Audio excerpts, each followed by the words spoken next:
That's right, Anderson. I'm joined now with Alice Stewart, the press secretary for the Santorum campaign, and we just saw those exit polls a few moments ago showing Rick Santorum winning in Mississippi, a close third in, winning in Alabama, a close third in Mississippi. And it seems to me the spin tonight from the Romney camp, if they can pull one out here in the South, is they can say, well, we can win in the South. But it seems to me what you guys might say is, Newt Gingrich, it's time to go. Absolutely. I mean, being a son of the South, he should be doing much better than this. But these numbers just indicate that Rick Santorum is the conservative in this race. He's a consistent conservative. He resonates with the people here. We're going to do well as we move further down the primary calendar. But for him to do as well as he's doing in the South, it just goes to show that people realize he has the momentum. He has the right message.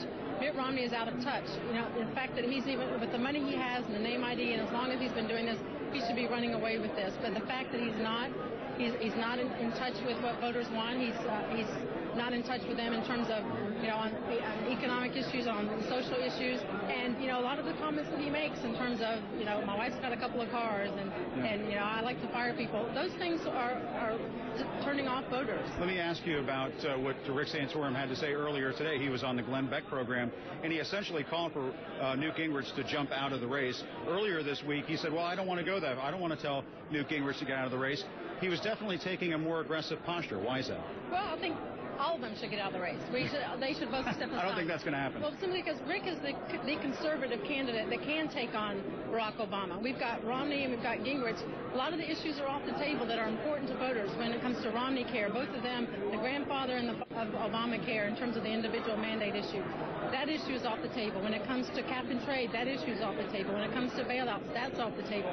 Rick Santorum is the candidate in this race that is the contrast to Barack Obama, and that's what people are beginning to recognize. And people are frustrated with Romney, given that he wrote the model for Obamacare and was dishonest with the American people, saying all along that it was just for Massachusetts, but now we've come to learn that he did advocate for being implemented nationwide. Earlier today, Mitt Romney was on the Situation Room and told Wolf Blitzer that Rick Santorum is at the desperate end of his campaign. What do you have to say to that? Well, that's not very nice. But we're in good shape. The Romney campaign's been pushing this. Is that not very Southern of him? Is that? There's no Southern hospitality with that statement. But look, they've been pushing around this fuzzy math, this nonsense about it's mathematically impossible for Rick to win this. That's a smokescreen to distract from the fact he is not resonating the base. We've got good support in many states that are up next on the primary calendar. A lot of the delegates that are out there are unbound. Those delegates typically will be given or garnered around a more conservative candidate. And the conservative base, the Tea Party base, they don't want a Massachusetts moderate, and they're going to rally behind Rick Santorum. This is going to be, after tonight, this will be a two-man race. It's going to be Rick and Mitt, and we're going to clear the field, and Rick's got a good shot down the road. Alice Stewart, thanks very much.